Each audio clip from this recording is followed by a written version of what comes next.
Je vous salue dans le nom précieux, dans le nom glorieux, dans le nom redoutable de notre Seigneur Jésus-Christ. Oui, lui qui est le Dieu de toute âme, de tout esprit. Je bénis son nom en ce soir. Si je suis devant vous ce soir, c'est pour vous dire ce que le Seigneur Jésus-Christ a fait pour moi. Il a été vraiment, vraiment très bon pour moi. Et fermer ma bouche, vraiment ne m'arrangerait pas moi-même. Donc, au temps convenu qu'aujourd'hui, le Seigneur a décidé que je vienne vraiment vous rendre mon témoignage. D'abord, pour commencer, je vais rendre grâce au Seigneur pour tout ce qu'il a fait pour moi.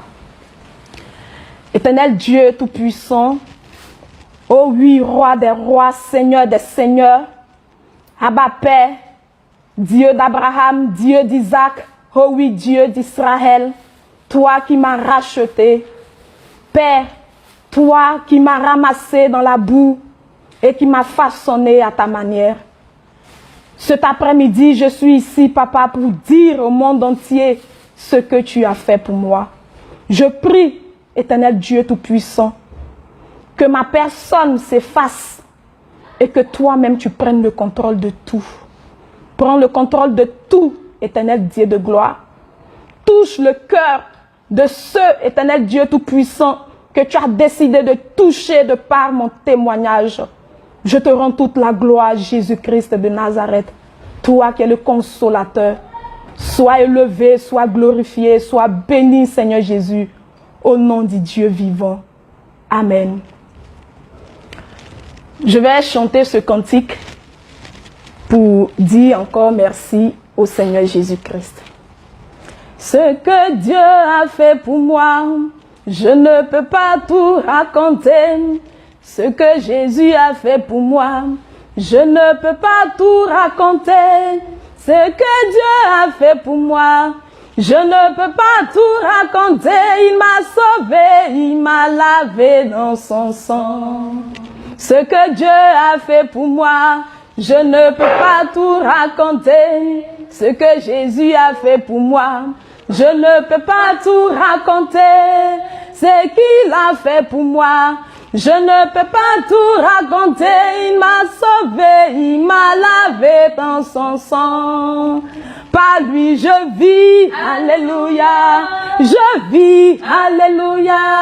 Je vis. Oh, gloire à Dieu, oh, par lui je vis, alléluia. Oh oui, je vis, alléluia. Je vis, oh, gloire à Dieu. Par lui je chante, alléluia. Oh oui, je chante, alléluia. Je chante, oh, gloire à Dieu. Par lui je chante, alléluia. Oh oui, je chante, alléluia.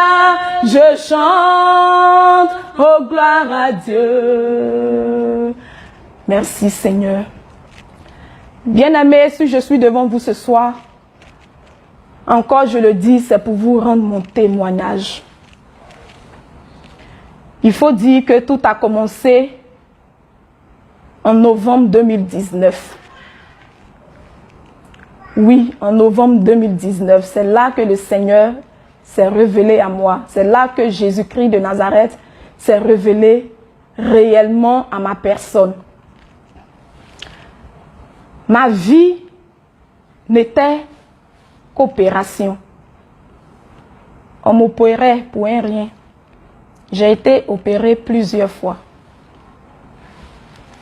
Et les opérations précédentes, vraiment le Seigneur a fait grâce, les choses n'ont pas été aussi compliquées. Et après ça, j'ai été en fonction à Dabou. C'est là que tout a commencé. Bien aimé, quand j'étais à Dabou, vraiment je vivais dans la chair. Avant même d'aller à Dabou, de nature, le Seigneur m'a créé noire, une femme très noire, un noir vraiment très beau. Mais je n'ai pas apprécié ce que le Seigneur avait pris le soin de façonner. Et j'ai commencé à détruire mon corps avec des produits décapants. J'ai utilisé des produits et j'ai changé la couleur de ma peau. Ma famille m'a interpellé plusieurs fois, mais je n'ai pas écouté. Je faisais tellement les produits qu'au niveau de mes pieds, j'avais souvent honte de porter les chaussures ouvertes. Je portais les chaussures fermées. Au niveau de mes doigts, il y avait des taches qui étaient là. Mais par la grâce du Seigneur, aujourd'hui, il a restitué mon teint. Je n'ai pas eu de séquelles, je n'ai pas eu de végéture et autres. Tout ça, c'est par la grâce du Seigneur. Bien aimé, comme je le disais, je vivais dans la chair. Je m'habillais très mal, de façon très impudique. Je m'habillais très sexy.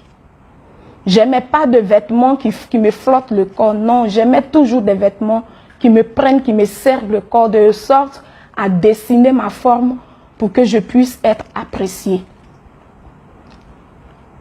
Et tout ça, ce n'était pas à la gloire du Seigneur. Je le faisais par ignorance. Je me souviens un jour, ma belle-mère m'a interpellée. Elle m'a dit, ma fille, tu sais, tu es belle, tu es jolie. Mais il ne faut pas mettre tout dehors comme ça. En son temps aussi, mon mari aimait bien ça. Parce que je me plaquais, je m'habillais, il était content. Parce que ça dessinait mes formes. Le Seigneur qui m'a donné une forme aussi généreuse. Je ne savais pas, je publiais ça. Et ça fait de moi vraiment une impudique parce que la parole du Seigneur dit que ce n'est pas lorsque tu vas coucher avec la femme seulement que tu commets l'adultère. Mais quand tu es mal habillé et que quelqu'un te regarde et qui te convoite dans son cœur, il a commis l'adultère avec toi. Bien aimé, vous ne pouvez pas imaginer, je travaillais à Dabou, je m'habillais très mal, j'empruntais le car.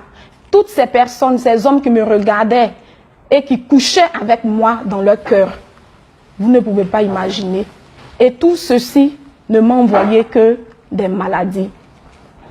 Et vraiment, je me maquillais pas trop, je me maquillais peu, mais j'aimais beaucoup les mèches.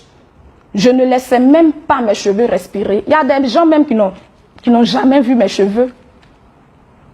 J'étais toujours dans les perruques, les mèches humaines, les talons, les faux ongles, souvent les faux cils et autres. Vraiment, je vivais une vie de Jézabel en étant dans mon foyer. Et mon mari et moi, on avait fait la dot un peu longtemps et on vivait déjà ensemble. Et bien aimé, un volet que j'ai oublié, c'est que je ne me suis pas présentée. Vous avez devant vous votre servante de l'Éternel. À l'état civil, mon nom c'est Aka Ouman Élise, épouse Kakou. Et le Seigneur a changé mon nom, il m'a donné le nom Péniel. Il m'a donné le nom Péniel qui veut dire la face de Dieu. Oui, la face de Dieu.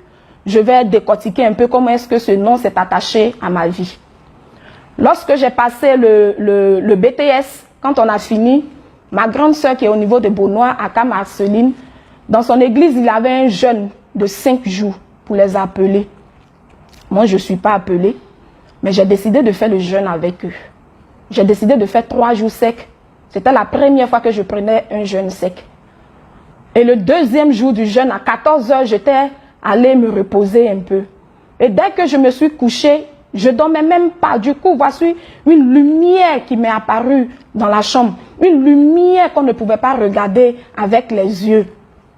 Et je vois, voici un être qui m'a apparu.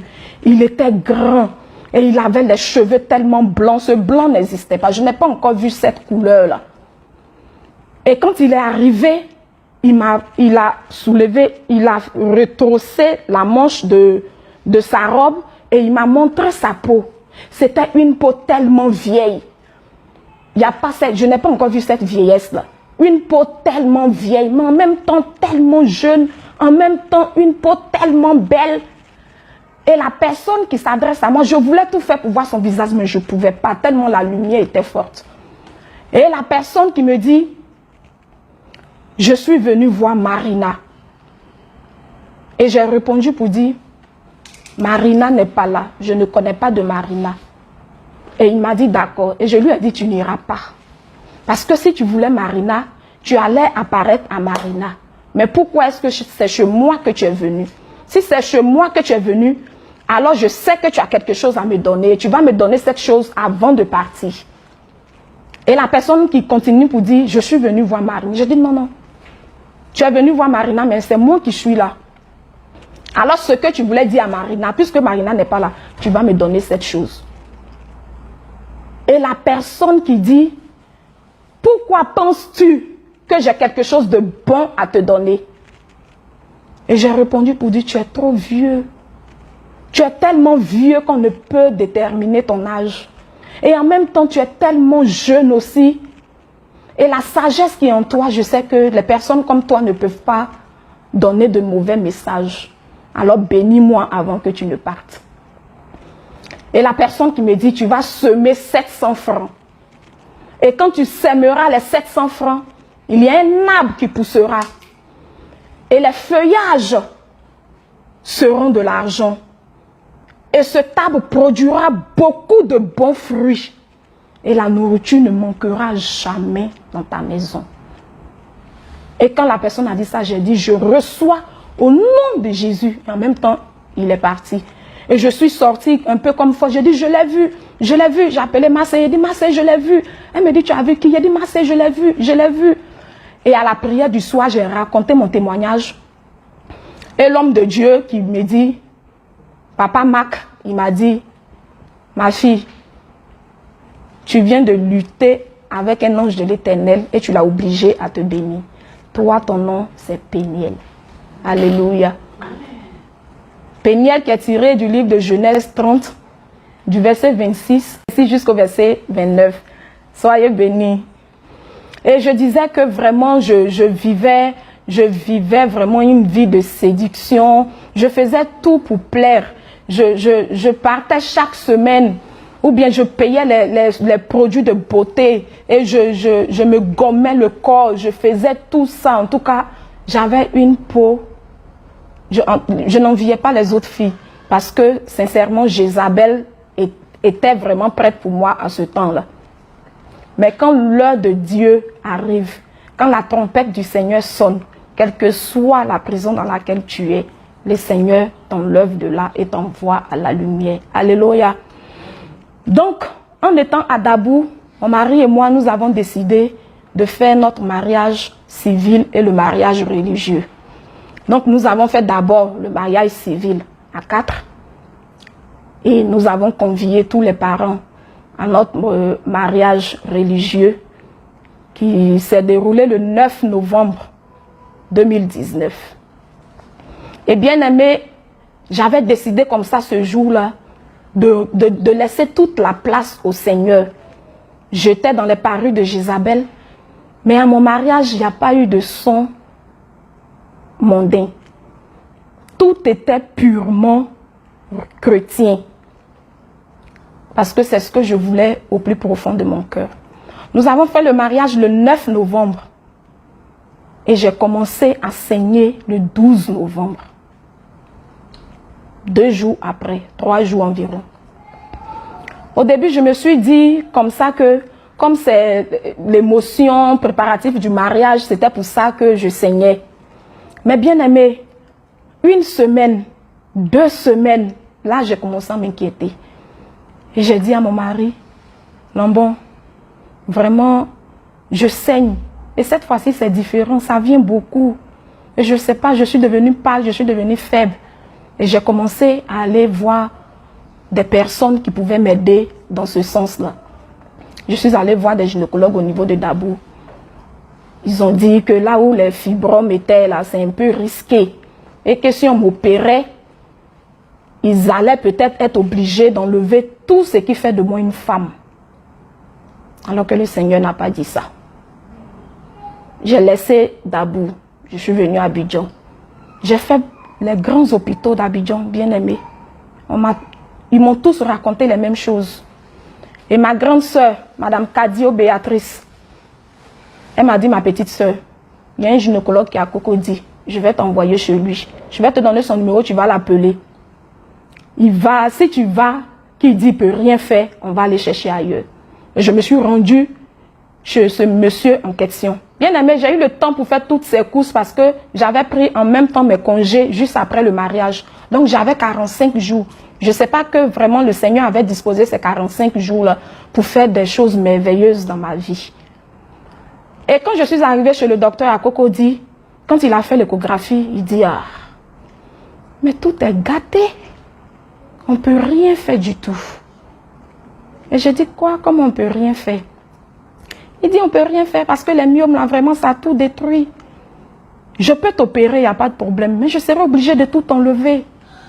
Ça vient confirmer encore ce que le docteur de Dabou avait dit.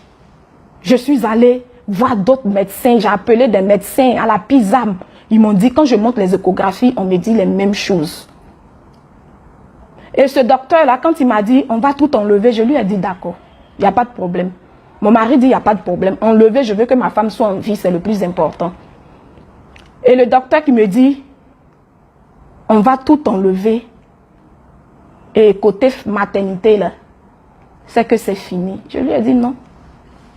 Moi, je connais des chrétiennes qui n'avaient ni utérus, mais qui ont conçu. Et le gynécologue qui me dit, jamais. Si tu connais une femme qui a conçu sans utérus, dis-lui de venir ici pour que je puisse vérifier avant de croire. Bien aimé, j'ai compris automatiquement que le Seigneur n'était pas là-bas. Et que là-bas n'était pas ma place. Et j'ai dit au docteur, moi, même si tu enlèves tout, moi, Élise, je vais venir te présenter des enfants ici et tu ne vas pas croire. Il m'a dit, c'est ce qu'on va voir. Et comme je continuais de saigner, il m'avait mis sur un traitement de 3 jours, un comprimé par jour pour pouvoir calmer le sang. Mais ça ne s'est pas calmé. 3 jours, ça ne s'est pas calmé. Quand je l'ai appelé, il m'a dit de faire overdose. Je prenais maintenant 2 comprimés matin, 2 comprimés le soir. Un comprimé qu'on devait prendre 1 par jour. J'ai fait ça, ça n'a pas marché. Je suis retournée encore chez lui. J'étais maintenant dans 3 semaines de saignement. J'ai commencé à être pâle. Et en ce moment-là, bien aimé, je n'avais plus envie de faire quoi que ce soit. Plus envie de porter de perruque. Plus envie, j'enlevais mes boucles d'oreilles. Je ne pouvais plus me maquiller. Et comme mes cheveux étaient dérangés sur ma tête, j'étais obligée de me voiler. C'est là que tout a commencé. Et là, maintenant, mes prières montaient. Puisque je n'avais ni boucle d'oreille, ni mèche. Je ne pouvais plus me maquiller. Et je ne pouvais plus rien faire. Puisque ce que je cherchais, c'était ma guérison. C'était comment faire pour retrouver cette paix-là. Et le Seigneur a disposé les choses. Je suis restée là, comme ça, et mon voile sur ma tête. Là maintenant, j'ai commencé à réaliser qu'il me faut porter des habits décents. Parce que si je ne porte pas des habits décents et que le sang me mouille, on me verra. Là, j'ai commencé à porter maintenant des trucs longs. Et le docteur m'a dit que lui, il va tout enlever. Donc, bien aimé, je suis quittée là. En tout cas, j'ai été convaincue que le Seigneur n'était pas là-bas. Donc, j'avais décidé de ne plus retourner là. Et 2 jours après, le docteur m'a appelé pour me dire, il a une solution pour bloquer le sang. Il y avait une piqûre, je devais prendre ça sur 3 mois. Une seule piqûre par mois fait 98 000. Donc on doit faire 3 piqûres. Mon mari a donné les 98 000 3 fois. On allait chez le docteur Abraham, à la pharmacie Abraham d'Abou. On a payé 2 et on a commandé le 3e. Il a mis au frigo. Il fallait que le sang s'arrête pour qu'on puisse m'injecter. Et le docteur, le gynécologue disait que quand il allait m'injecter, j'allais être monopausée. Et par la grâce du Seigneur, Dieu qui sait disposer ces choses, je n'ai jamais utilisé cette piqûre. Je ne suis même plus allée voir ce gynécologue. J'étais là et c'est là que je vais me tourner vers Dieu pour dire, Seigneur, la Bible parle d'une femme qui a saigné pendant 12 années. La première année, je suis sûre que c'était comme moi. Elle s'est promenée dans les hôpitaux. Elle s'est promenée partout. La deuxième année, elle allait chez les praticiens puisque la médecine ne pouvait plus rien faire. La troisième année, elle a voyagé pour aller partout pour chercher gain de cause. Seigneur Jésus, mais la 12e année, elle t'a rencontré, elle a été guérie. Instantanément. Papa, pour moi, on n'a même pas encore fait 1 mois. Je t'en supplie, guéris-moi.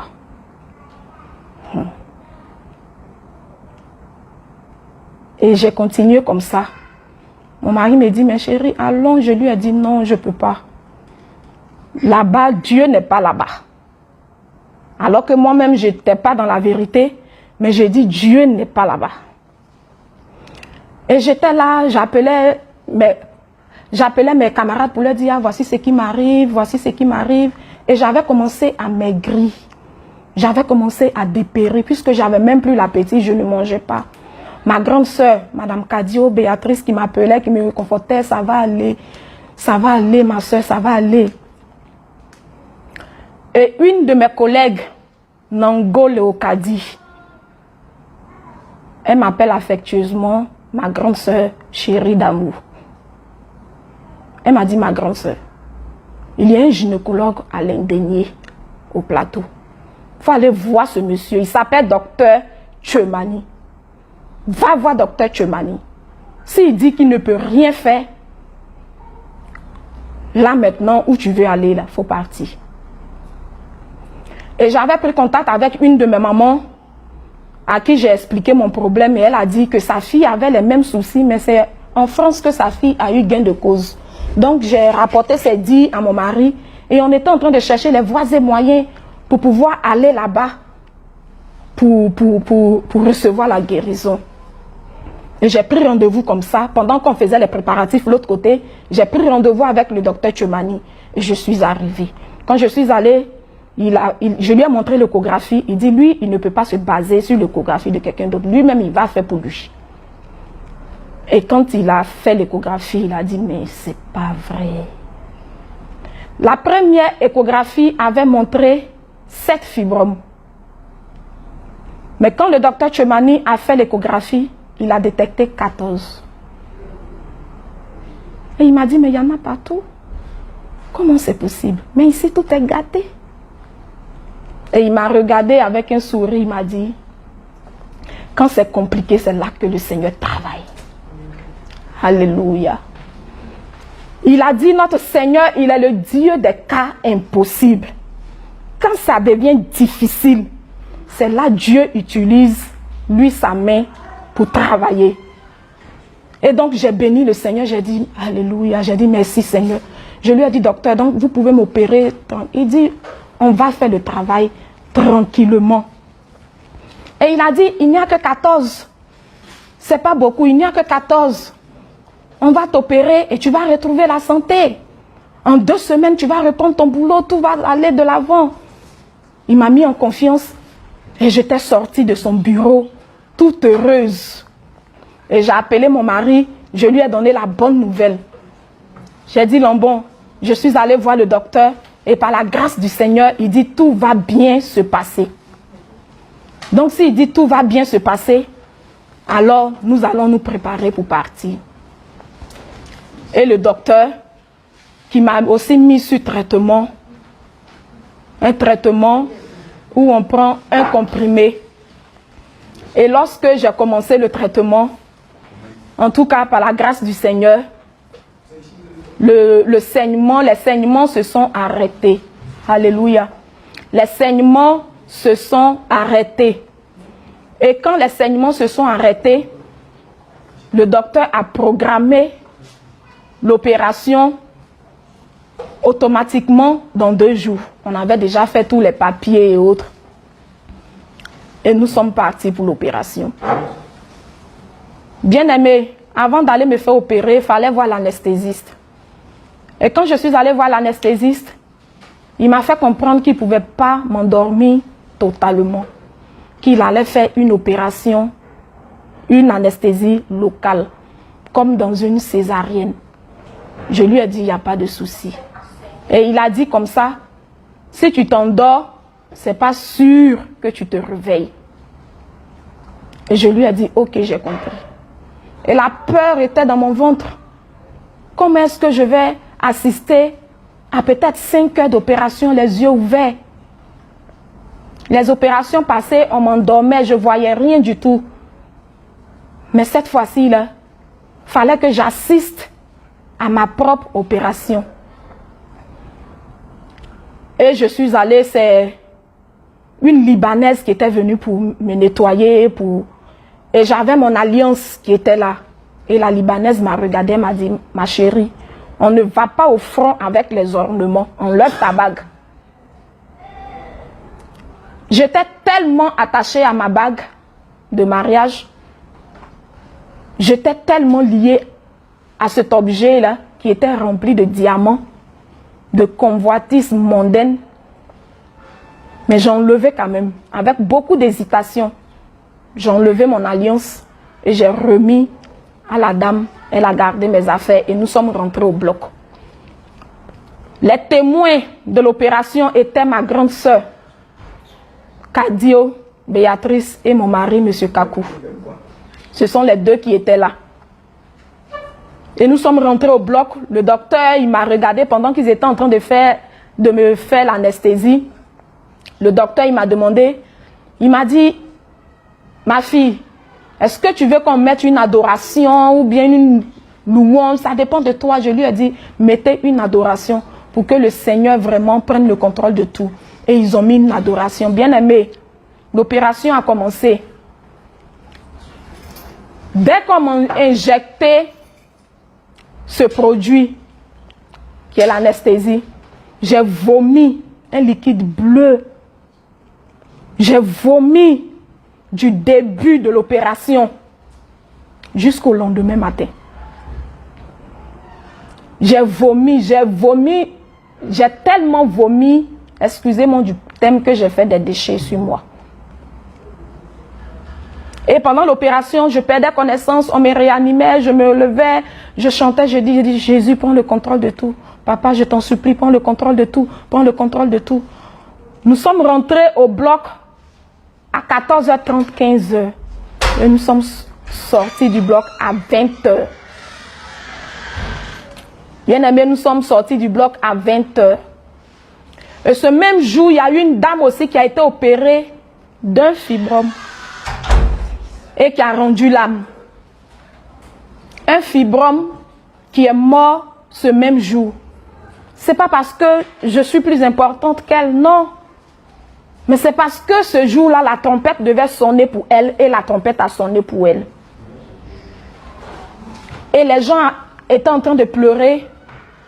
Et mon mari, ma grande soeur, puisque je ne sortais pas du bloc, ils étaient inquiets quand ils ont entendu les pleurs. Ma grande soeur s'inquiétait, elle dit, ils sont en train de pleurer. Ils sont en train de pleurer. Mon mari dit, ce n'est pas ma femme. Il dit, ce n'est pas elle, c'est quelqu'un d'autre. Effectivement, c'était quelqu'un d'autre. Et le Seigneur a fait la grâce. Pendant que mon mari disait, ce n'est pas elle, je ne sais pas quel esprit l'a poussé, il est rentré dans les locaux du bloc. Et quand il est rentré, il me cherchait et il a croisé Dr Tchemani. Avec un sourire aux lèvres, le docteur lui a dit, tout s'est bien passé. Alléluia. Tout s'est bien passé par la grâce du Seigneur. Et on m'a fait coucher. La maman qui était venue me nettoyer, je continuais de vomir et je disais, maman, je te demande pardon. parce que j'ai fait des déchets sur moi. Et tu es en train de nettoyer. Elle dit, ma fille, si tu es vivante, c'est le plus important. Et on m'a envoyé dans la chambre. Tout s'est très bien passé. J'ai fait 4 jours à l'hôpital, à la clinique de l'Indénié. J'ai été libérée le 5e jour matin. Tout allait bien. Et nous sommes rentrés à la maison. On allait à la maison. Quand j'ai essayé de prendre un peu d'eau pour boire, je me suis rendu compte que mes intestins avaient commencé à bouger. Mes intestins se mêlaient. Et je disais à mon mari, Lambon, ça ne va pas. Mes intestins là font bizarre, ça ne va pas. Il dit, mais comment ça? Quand je bois l'eau, je suis en train de mourir. Mes intestins se soulèvent. Celui qui est en face de moi peut remarquer que mon ventre bouge comme s'il y a un bébé dans le ventre qui est en train de faire des mouvements. Je ne pouvais ni manger, ni boire. On a appelé le médecin, il dit continuez les médicaments. Comme ça a été vraiment une opération délicate. Bien aimé, quand l'opération est terminée, au début c'était 7 fibromes. Docteur Tchemani en a détecté 14. Mais lorsqu'on m'opérait, bien aimé, on m'enlevait des myomes des myomes et fibromes un peu partout. Et j'entendais, mais il y en a partout. Il y en a partout. Il y en a partout. Bien aimé, on ne m'a pas enlevé 14 fibromes. On ne m'a pas enlevé 20 fibromes. On ne m'a pas enlevé 30 fibromes. On ne m'a pas enlevé 40 fibromes. On ne m'a pas enlevé 50 fibromes. J'ai été opérée de 56 fibromes. De 56 fibromes. Et le docteur a dit à mon mari, les petits, les minuscules ne sont pas dedans. Bien-aimé, 56 fibromes. Je ne sais pas là où ces fibromes étaient logés, mais je n'avais pas aussi un gros ventre. Mon ventre était normal. 56 fibromes. Et j'ai survécu par la grâce du Seigneur. 56 fibromes. Et le Seigneur m'a fait la grâce de vivre. 56 fibromes. Là où certaines femmes ont été opérées d'un seul fibrome et la trompette a sonné pour elles. Moi, le Seigneur a dit, c'est pas encore le moment. Quand nous sommes retournés en chambre, comme envoyé, ils ont fait sortir le seau. J'ai dit, je ne regarde pas. Parce que je ne pouvais pas supporter de regarder toutes ces vilaines choses-là qui étaient sorties de mon ventre. Je ne savais pas pourquoi. Je me posais 1001 questions. Qu'est-ce que j'ai pu bien faire pour que tous ces fibromes se retrouvent dans ma petite personne, dans mon petit ventre? Et là, je n'ai pas eu de réponse. Parce que je n'étais même pas digne de demander à la bonne personne. Alléluia. Le Seigneur qui m'a fait la grâce. Nous sommes rentrés à la maison, ça n'allait pas. On a tout fait, ça n'allait pas. Le palu est venu se mettre dedans, la fièvre. J'ai dit à mon mari, Lambon, envoie-moi à l'hôpital, sinon ça ne va pas, je vais mourir. Et là, c'était le 24 décembre 2019.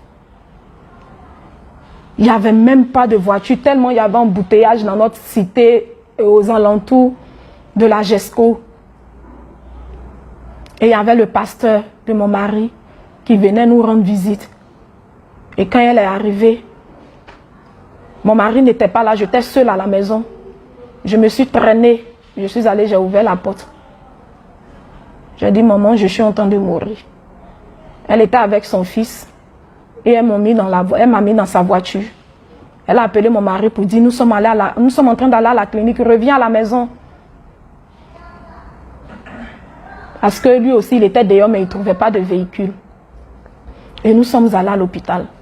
Ils ont fait le pansement, ils ont fait des examens, on dit infection et palu. Ils ont mis des ballons sur moi. La fièvre a baissé. Le lendemain, j'ai fait 2 jours là-bas, ils m'ont libéré. On arrive à la maison, je ne me sens toujours pas bien. Mais Seigneur Jésus, qu'est-ce qui se passe à la fin? Bien-aimé, je n'arrivais ni à manger, ni boire de l'eau. Et je ne dormais pas. Je vous le dis, je ne dormais pas. Je n'arrivais même pas à fermer mes yeux pour dormir.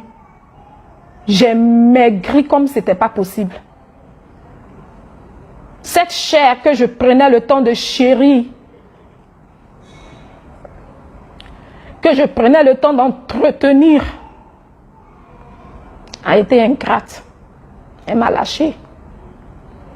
Et j'ai commencé à noircir. Mon teint a carrément changé. J'étais devenue une autre personne. J'avais perdu près de 20 kilos. J'étais devenue maigre.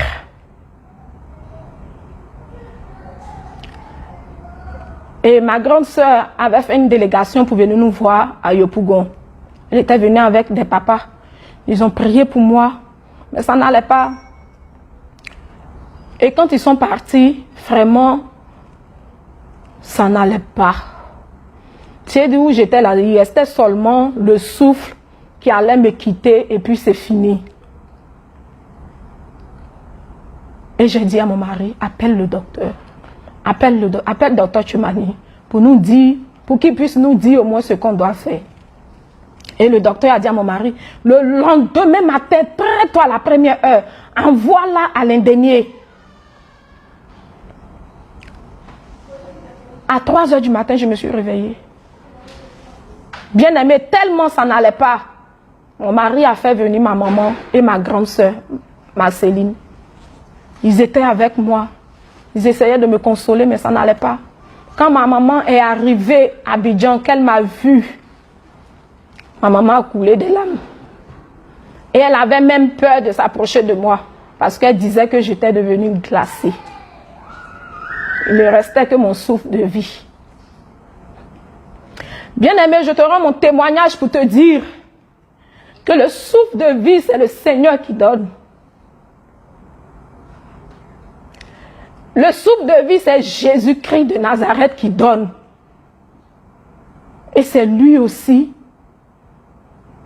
qui le retire. Il n'avait pas encore décidé de retirer pour moi. Et donc, je peux toujours être en vie. Et le lendemain matin, mon mari allait chercher un taxi. Il m'a mis derrière le taxi, il m'a soulevé. Il était assis, j'étais couché, ma tête était sur lui. Nous sommes allés jusqu'en... Dès que nous sommes rentrés au plateau,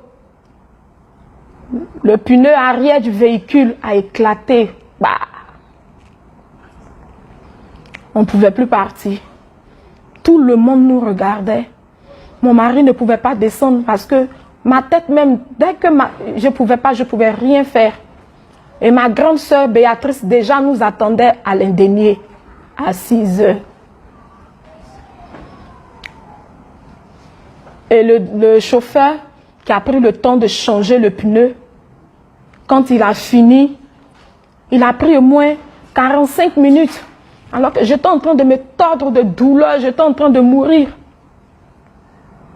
Et tout ce que je disais, Jésus sauve-moi. Jésus sauve-moi. Jésus sauve-moi. Jésus sauve-moi. Et il y a une autre voix derrière qui me disait, tu vas mourir. Tu vas mourir. Tu vas mourir. Mais encore j'entendais une autre voix qui me disait, je suis avec toi. Je suis avec toi. Et cette voix me donnait de l'assurance. Et quand nous sommes arrivés à l'indénié, quand le taxi a garé, ma grande soeur a coulé des larmes. Parce que la Élise qu'elle connaissait, la Élise qui prenait du temps pour elle-même, la Élise que tout le monde regardait, la Élise que tout le monde peut-être enviait, cette Élise a disparu. Et je suis restée comme si je n'avais jamais mangé de toute ma vie. Alors ils m'ont fait rentrer aux urgences. En moins de 5 minutes, on m'a mis près de 8 ballons. Quand on met, ça finit. On met, ça finit. Et ils ont envoyé une maman pour qu'elle puisse venir faire le pansement. Quand elle est venue, qu'elle a enlevé le sparadrap qui était sur la plaie, bien aimée, j'avais fait une infection. J'avais fait une infection et il y avait du pus. Et ils ont appelé le docteur Chomani pour demander la conduite à tenir. Et il leur a dit de presser la plaie jusqu'à ce que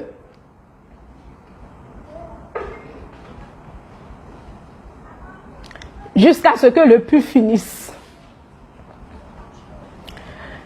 Et bien aimé, j'ai été vraiment torturée.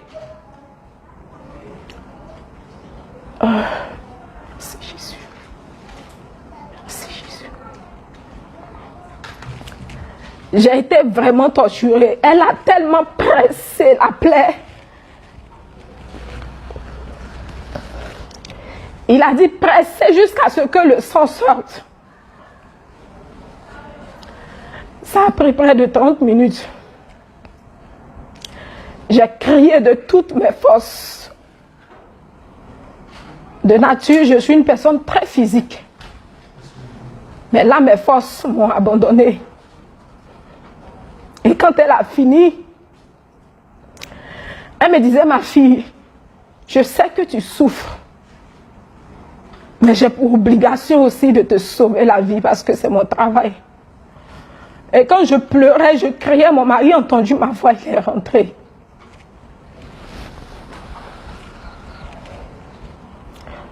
Et quand il est rentré, je lui ai dit, chérie, je sens que je vais mourir. Il m'a dit, non, tu ne mourras pas. J'ai dit, si. Je sens que je vais mourir, je sens que je vais partir. Il a dit, non, tu ne mourras pas. Et quand c'est fini, le docteur a demandé à ce qu'on m'envoie dans son bureau. Il a demandé à ce qu'on m'envoie dans son bureau. Et quand je suis arrivée là-bas, il a fait une échographie rapidement. Il a dit qu'il y avait du sang qui était stocké au niveau de l'utérus. Il fallait qu'il enlève ce sang-là. Et il m'a dit, ma fille, ce que je vais te faire là, en tout cas, ça fait extrêmement mal. Et aussi, il n'y a pas d'anesthésie. Mais il faut serrer tes dents pour atténuer la douleur. Et il a demandé à ce qu'on lui donne une grosse seringue. Bien aimé, il a ouvert l'utérus comme s'il était en train de faire un curettage.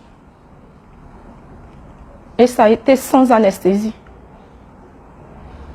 J'ai crié de toutes mes forces. Au début, j'ai supporté. Je me suis dit que peut-être dans 2 ou 3 minutes, ça allait prendre fin. Mais ça a duré près de 45 minutes. J'ai crié de toutes mes forces. J'ai tellement serré mes dents qu'arrivé à un moment donné, je ne pouvais plus. Je ne pouvais plus serrer mes dents. Je ne pouvais plus. Parce que si je continuais, peut-être que mes dents allaient se casser. Je ne pouvais plus et toutes mes forces m'ont abandonné. Je ne pouvais plus rien faire. Alors je me suis rappelé encore qu'il y avait un aveugle dans la Bible qui était mendiant. Et lorsqu'il a entendu que Jésus-Christ de Nazareth passait, la Bible dit Bartimée s'est levé, il a jeté son manteau et il a crié Jésus, fils de David, aie pitié de moi. Bien aimé, c'est ce que j'ai fait. J'ai crié Jésus, Oh fils de David, aie pitié de moi. Aie pitié de moi parce que j'ai péché. Oui, papa, j'ai péché. J'ai péché, Jésus, j'ai péché. Père, je t'en supplie, aie pitié de moi, papa. Aie pitié de moi. Parce que si tu n'as pas eu pitié de moi, je vais mourir. Papa, tu es assis sur ton trône, tu m'entends. Je suis désespérée. Lève-toi de ton trône et viens me secourir. Jésus, ce que tu as fait pour Bartimée, tu peux le faire pour moi. Aie pitié de moi car j'ai menti, je suis une voleuse. Oh oui, Seigneur, je suis impudique. Je t'en supplie, j'ai péché. Papa, aie pitié de moi. Oui, tu as dit que tu es venu pour les pécheurs, je suis là. La douleur est trop, la douleur est trop. Si tu ne prends pas une petite partie de cette douleur, je vais rendre l'âme. Je t'en supplie, Jésus. Je sais que tu m'entends parce que c'est toi qui as créé les oreilles. Papa, tu m'entends.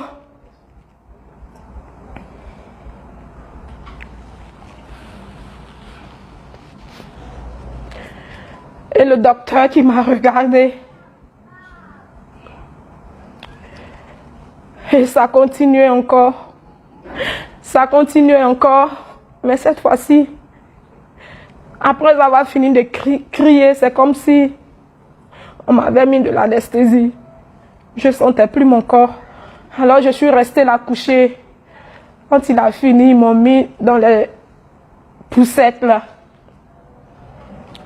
Et quand je suis sortie de là, toutes les femmes pleuraient. Et ils sont allés, ils m'ont déposé sur le lit, bien aimé. J'avais pour habitude de m'habiller mal, de me dénuder. Et j'ai été dénudée dans les hôpitaux. Tout le monde a vu ma nudité. Tout le monde a vu ma nudité. Je ne pouvais même pas tirer le drap pour mettre sur moi parce que je n'avais plus de force. Alors ils sont allés, ils m'ont jeté sur le lit. Et tellement la plaie avait été infectée, ils ont réouvert la plaie et ils ont cousu. Ils sont allés, ils m'ont jeté sur le lit. C'est ma grande sœur qui était avec moi. Et quand on m'a mis sur le lit, je ne pouvais rien faire. C'était le 27 décembre 2019.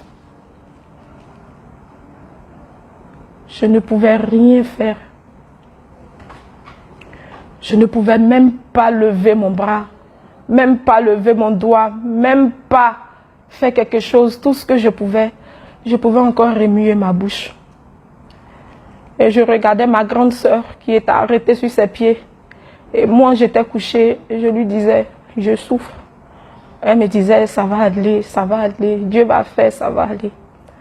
Et arrivé à un certain moment, je sentais qu'il y a une force qui voulait sortir de moi. Une force qui voulait sortir de moi et ça commençait par les pieds. Et je disais, non, je ne veux pas mourir. Je ne veux pas mourir. Jésus, je ne veux pas mourir. Je t'en supplie, je ne veux pas mourir. Je ne veux pas mourir. Et comme je me débattais, ma grande soeur est venue vers moi. Elle dit, il y a quoi? Je ne pouvais même pas parler. Je lui disais que je tournais ma tête. Et je voyais qu'elle s'est déplacée. Avant qu'elle ne se déplace, je disais que même si il faut que je meure aujourd'hui, je vais chanter.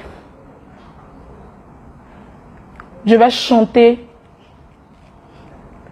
Même si c'est la dernière chose qui me reste à faire, je vais chanter. Et j'ai commencé à chanter. Avec une toute petite voix qui ne sortait même pas.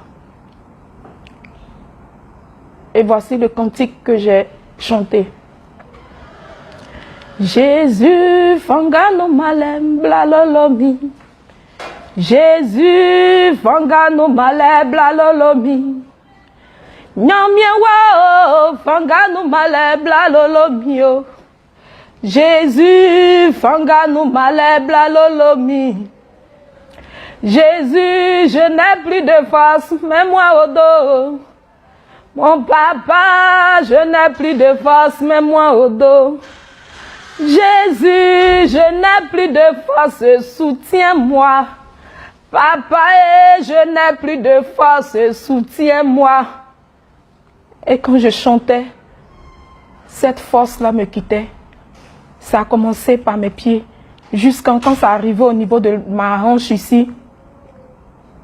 Ma grande sœur, elle est sortie, elle allait chercher les infirmières. Je la voyais qui disait, j'arrive, je vais chercher quelqu'un. Elle me disait, Élise, il y a quoi, Élise, il y a quoi, Élise, il y a quoi? Et elle est sortie.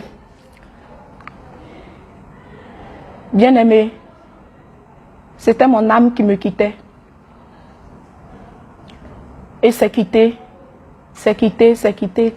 Et j'ai continué de chanter, j'ai continué de chanter. Arrivé un moment, je me suis retrouvée dans un grand vide.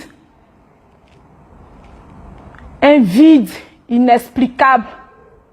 Dans l'obscurité totale. Et je disais, Jésus, je suis morte. Seigneur, je suis morte. Oh, je suis morte. Je suis morte. Et là où j'étais, dans ce vide-là, c'est comme si mon côté gauche avait été paralysé. Et mon côté droit, je pouvais toujours prendre appui dessus. Et je m'appuyais sur mon côté droit. Je m'appuyais sur mon côté droit. Je disais, Jésus. C'est tout ce qui sortait de ma bouche. Jésus, Jésus. Et du coup, voici une lumière qui m'est apparue. Alléluia. Et quand la lumière m'est apparue, tout mon être s'est senti bien. Je me suis sentie instantanément guérie. Et je disais merci Jésus. Et j'ai commencé à prendre appui pour aller rencontrer cette lumière. Je ne pouvais même pas regarder, mais je forçais, je partais parce que j'avais la paix, une joie a commencé à m'animer. Et voici une voix qui retentit pour me dire, je ne t'ai pas envoyé ici pour la lumière. Tu n'es même pas digne de voir cette lumière. Tu n'es même pas digne parce que tu as vécu dans la chair. Tu as vécu une vie qui n'honore point mon nom. On t'a interpellé, mais tu as continué sur ton chemin. C'est pas plus grâce que tu vois cette lumière. Et je disais, je veux rester, je veux aller encore vers la lumière. Et la voix qui continue pour me dire, si je te montre ne serait-ce qu'une seule fleur de cet endroit, tu vas vouloir rester. Mais comme je te le dis, tu n'es pas digne. Tu n'es même pas digne. Le manteau qui est sur toi ne te permet pas de rentrer ici, même pas de voir cette lumière, même une toute petite partie de cette lumière. Mais je te montre pour que tu saches que cet endroit existe. Et je disais, je veux rester. Je veux rester parce que je me suis sentie guérie, je me suis sentie en paix, je me suis sentie libérée. Et la voix qui continue pour dire,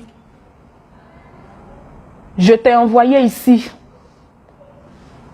pour là-bas. Et quand la voix a dit là-bas, il y a un grand vent qui est venu et qui m'a projeté sur le côté gauche, qui était le côté malade. Et quand le vent m'a projeté, bien aimé, je me suis retrouvée dans une cage, suspendue à un château de feu. Je n'ai été qu'une spectatrice. Je n'ai pas vu le visage de ceux qui tombaient dans ce lac de feu, ceux qui tombaient dans ce feu ardent, dans ce souffle de feu. Bien aimé, l'odeur qui était là-bas. Je ne pouvais ni respirer, je ne pouvais rien faire.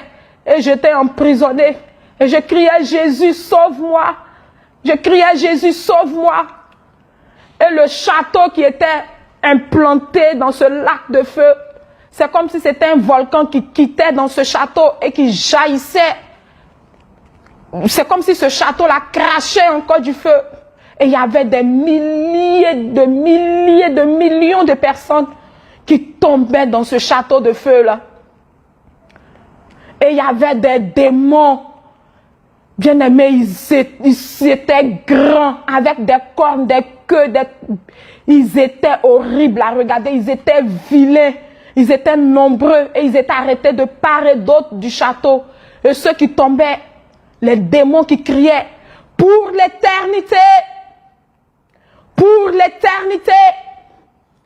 Et ceux qui tombaient, bien aimés, vous n'allez pas me dire ces milliers de personnes qui tombaient étaient tous des chrétiens. Non. Mais tout le monde avait un seul mot dans la bouche. Jésus. Jésus, sauve-nous. Jésus, aie pitié. Jésus, je t'en supplie. Je n'ai pas entendu un autre nom là-bas. Si ce n'est que le nom de Jésus. Et les démons qui criaient, pour l'éternité, pour l'éternité, Jésus, sauve-nous. Pour l'éternité, Jésus, sauve-nous. Et la voix qui me dit, tu es ici pour l'éternité. Et quand je vais finir de te parler, tu vas te retrouver dans ce lac de feu comme les autres personnes. Et j'ai dit, non, non, je t'en supplie, Jésus. Je suis une personne généreuse, je suis gentille, je n'ai fait du mal à personne. Et il a dit, si, tu as vécu comme tu voulais. Tu t'es orné lors de ton mariage. Le dimanche de ton mariage, tu as porté des bijoux empoisonnés. Et ça a été comme une télévision, un écran. Et je me suis vue en train de danser avec ces bijoux qui avaient été empoisonnés. Et bien aimé, le Seigneur m'a fait la grâce de voir la personne qui a empoisonné les bijoux, de venir pour me les faire porter à mon mariage comme j'aimais porter les bijoux. Alors que mon mari m'avait interpellé pour me dire, chérie, ne porte pas de bijoux. Parce que les bijoux là ne sont pas bons. Les esprits s'incarnent dans les bijoux. Le Seigneur ne veut pas que tu portes des bijoux. Mais j'ai stressé ce monsieur. Et j'ai pris des bijoux du côté de mon mari. J'ai pris des bijoux de mon côté. Et j'ai été habillée. Nous avons été habillés. En causant mon empoisonnement, j'ai causé aussi l'empoisonnement de mon mari. Et le Seigneur qui me dit, les bijoux que tu as portés ont été empoisonnés. Tu as porté ces bijoux, qu'est-ce que tu as eu?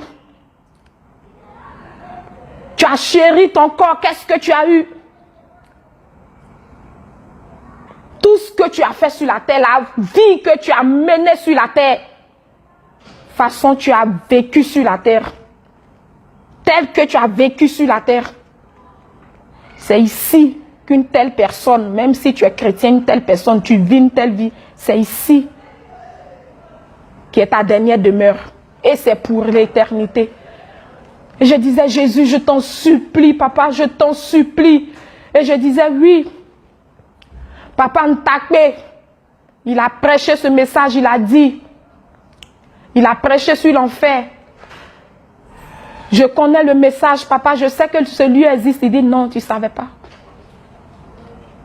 Si tu savais, tu n'allais pas vivre dans la chair. Alors c'est ici que tu vas rester. Et je disais, non, je veux retourner vers la lumière. Je veux retourner vers la lumière. La voix me dit, la vie que tu as vécue, que tu as menée, c'est ici que tu dois rester. Et je disais non. Et après, la voix me dit, mais qui es-tu? C'est là la voix va me dire, Péniel. Qui es-tu, Péniel? Parce que on me dérange. Le monde entier prie pour toi. Les païens prient pour toi. Ceux qui ne me connaissent pas, qui ne m'adorent pas, prient pour toi. Aujourd'hui, tout le monde m'invoque pour que je puisse te faire revenir.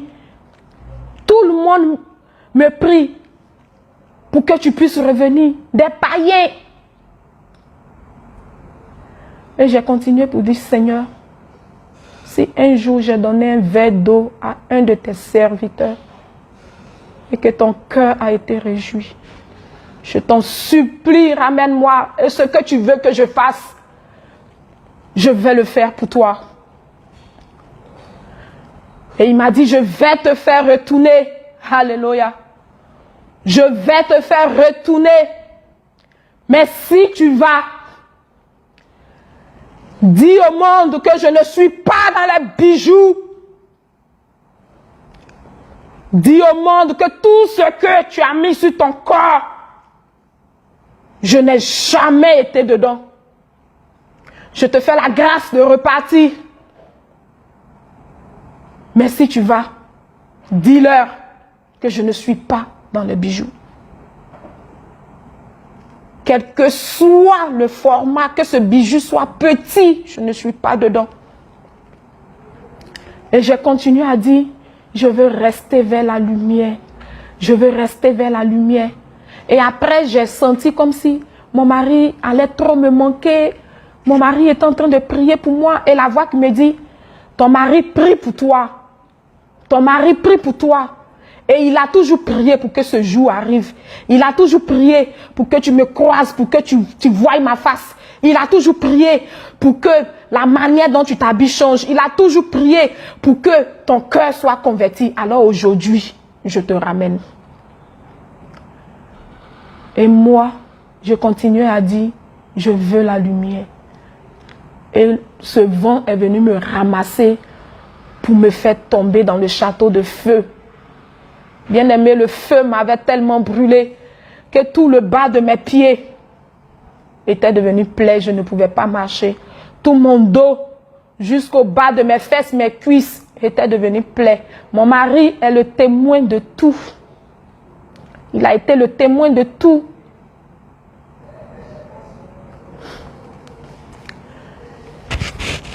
Et quand il m'a poussé, je tombais dans le château de feu. J'ai crié, Jésus, sauve-moi! Alléluia. Et je suis revenue à moi. Quand je suis revenue à moi, ma grande soeur était là. Elle me regardait et dit, Élise, il y a quoi? Pourquoi? Élise, il y a quoi? Je ne pouvais pas parler. Et tout ce qui sortait, c'était pour l'éternité. Pour l'éternité. Pour l'éternité. Jésus, sauve-moi. Pour l'éternité, j'ai failli devenir.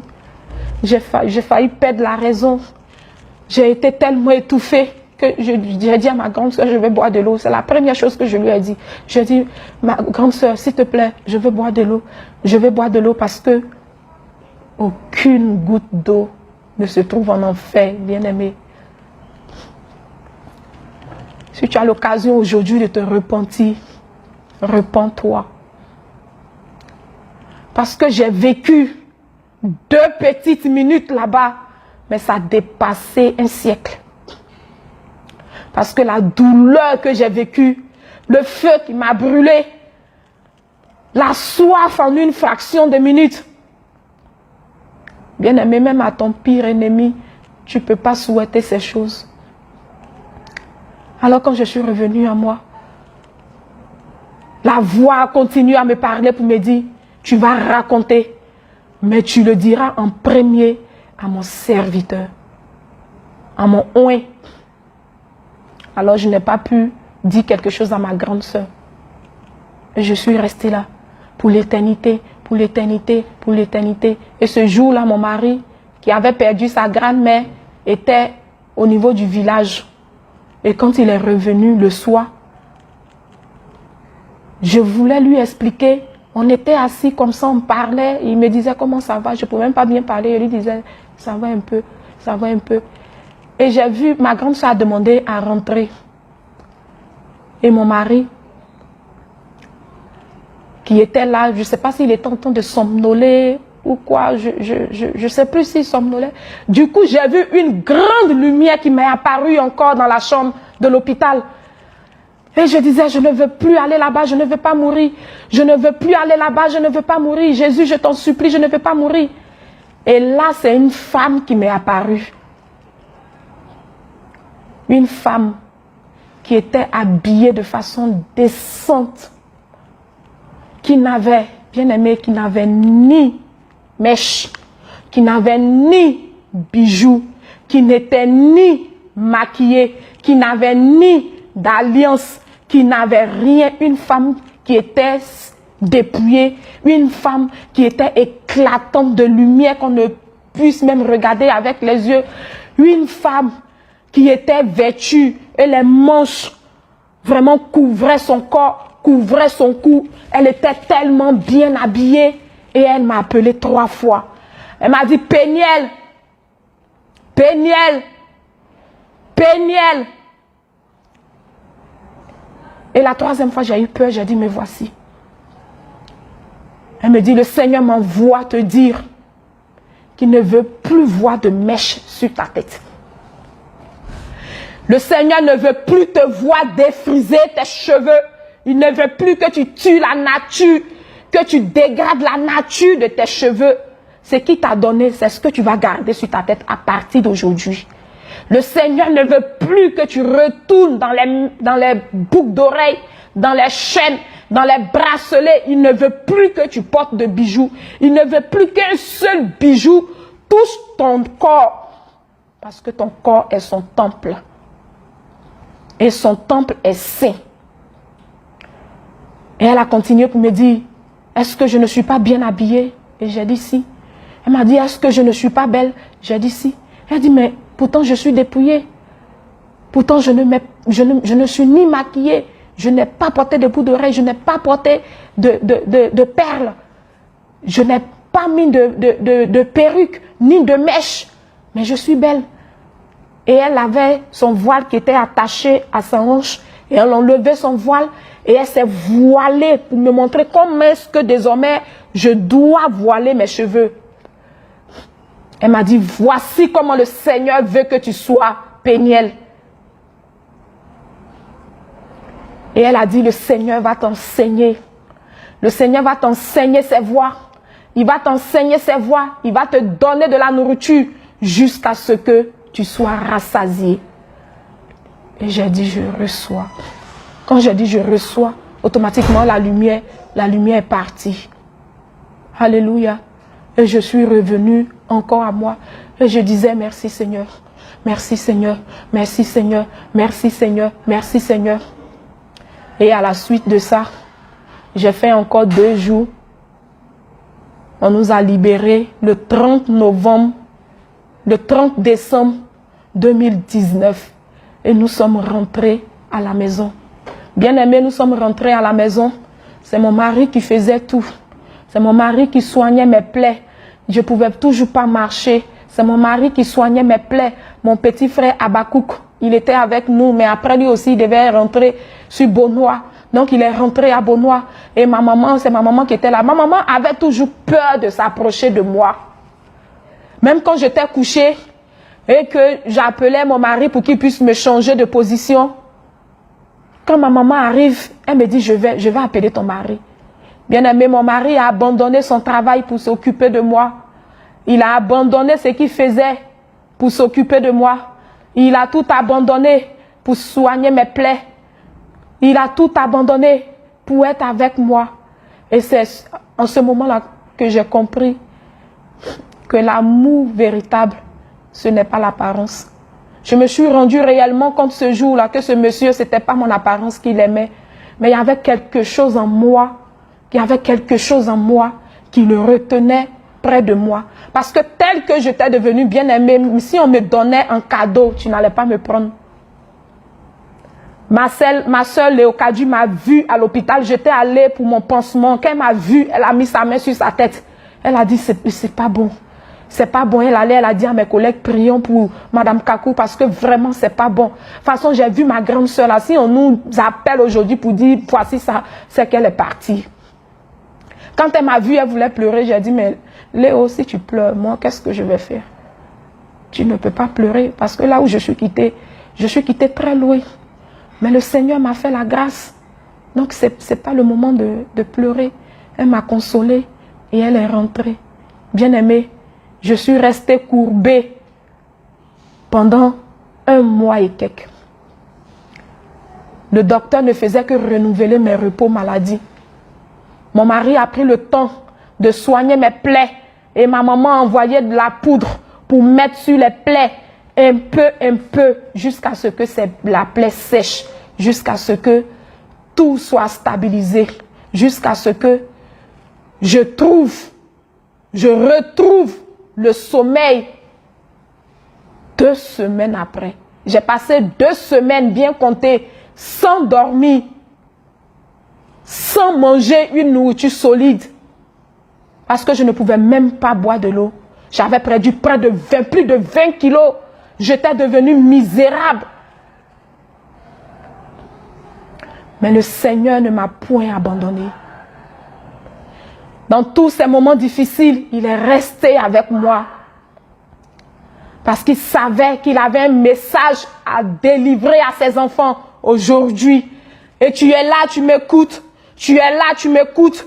Et le Seigneur te parle en ce moment pour te dire que oui, tu es dans les artifices de Jézabel. Tu dois te dépouiller. Le Seigneur te demande de te dépouiller. Parce que sans la sanctification, tu ne pourras pas voir le Seigneur.